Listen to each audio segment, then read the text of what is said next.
même si t'as déjà peut-être tes résultats du brevet, je voulais quand même te faire cette petite vidéo de débrief sur le sujet de réflexion. Déjà pour que tu puisses comprendre ta note si jamais t'avais choisi ce sujet, mais aussi parce que dans tous les cas, ça t'aidera beaucoup en seconde. Et oui, parce que la majorité des devoirs en seconde ou en première sont sur le modèle du sujet de réflexion. On te demandera notamment de faire soit des commentaires de texte, soit des dissertations.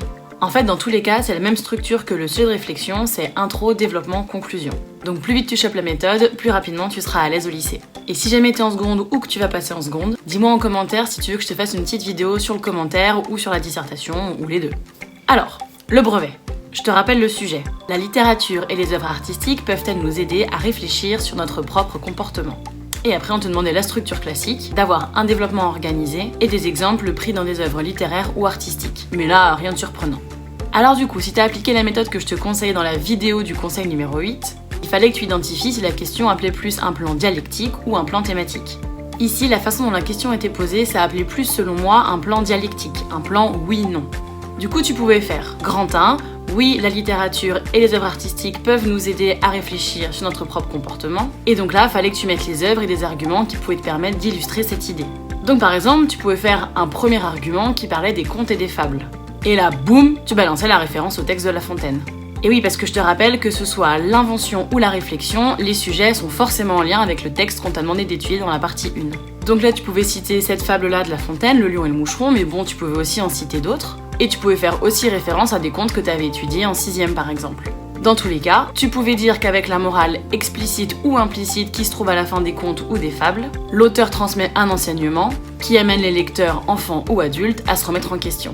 Ensuite, en deuxième argument, tu pouvais te baser sur l'autobiographie. Et ça, c'est un gros chapitre en 3ème, normalement tout le monde l'a fait. Et donc là, tu pouvais donner l'argument que, en lisant la vie d'un auteur ou d'une autrice, et lire notamment à propos de leurs choix, de leurs erreurs, de leurs questionnements, et bien que, en tant que lecteur, ça pouvait toi aussi te faire réfléchir à tes propres actes ou à tes propres réactions. Ensuite, ça pouvait être aussi intéressant de parler des pièces de théâtre que tu as pu étudier en 6ème, 5ème ou 4ème. Par exemple, tu pouvais faire référence à des comédies de Molière, comme L'Avare, Le Malade imaginaire ou Le Bourgeois gentilhomme. Tu pouvais aussi parler de L'Île des esclaves de Marivaux, voire même du Cid de Corneille, parce que ça reste de la tragédie comédie. Parce que ces pièces de théâtre permettent par le rire ou en tout cas le divertissement de critiquer des comportements, comme l'avarice, l'abus de pouvoir, le ridicule. Mais aussi ces œuvres permettent de nous faire réfléchir aux choix qui seraient les nôtres si on était nous-mêmes face à une situation difficile. Si on était à la place de tel ou tel personnage, comme par exemple dans le Cid, ou même Antigone d'Anouilh. Et donc par le rire ou par l'empathie, par le divertissement donc, le spectateur est amené aussi à se remettre en question sur qui il est et sur ses propres valeurs. Il y avait un dernier argument aussi que tu pouvais aborder dans cette partie, c'était parler des œuvres qui dénoncent les travers de la société, des œuvres que tu as étudiées en 3ème cette année. Par exemple, La ferme des animaux de George Orwell ou La vague de Todd Strasser. Et là, tu pouvais argumenter le fait que ces œuvres dystopiques, alors la dystopie c'est le contraire de l'utopie. C'est une société imaginaire régie par un pouvoir totalitaire ou une idéologie néfaste. Donc que ces œuvres te permettent de te questionner toi-même sur ton propre comportement. Est-ce que tu serais capable de toi de pas être un mouton et de pas te laisser embarquer par des idées extrémistes ? Très d'actualité, soit dit en passant. Donc tu vois, dans ton grand 1, ça pouvait être assez riche. Et du coup, dans le grand 2, tu pouvais développer l'idée que les œuvres artistiques ou littéraires n'ont pas forcément vocation à nous faire nous remettre en question. Et là, tu pouvais notamment développer les idées que je t'avais déjà données dans la vidéo de conseil numéro 8, en disant par exemple que tout d'abord, les œuvres permettent de t'instruire sur une période historique, comme par exemple le journal d'Anne Frank, Histoire de ma vie de George Sand ou même les lettres des poilus. Tu pouvais aussi dire que fréquenter des œuvres d'art ou artistiques pouvait avoir comme seul intérêt le divertissement pur, que ce soit les contes ou les comédies en théâtre. Tu peux très bien lire ou regarder des œuvres seulement pour l'aspect divertissant et passer un bon moment, que ce soit en lisant les contes de Perrault ou de Grimm ou en regardant ou en lisant des comédies de Molière.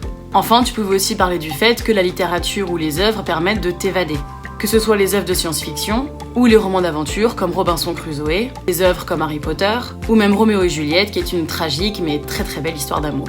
Donc ça c'était la première solution, le plan dialectique. Grand 1, oui, grand 2, non. Mais le sujet pouvait finalement aussi appeler un plan thématique. Tu pouvais reformuler la question en écrivant en quoi la littérature et les œuvres artistiques peuvent-elles nous amener à réfléchir sur notre propre comportement. Et donc là ça te faisait un plan thématique. Mais finalement, il suffit de reprendre les arguments du grand 1 et d'en faire des paragraphes à part entière en développant un peu plus, en donnant un peu plus d'exemples ou en tout cas en allant plus au bout des choses.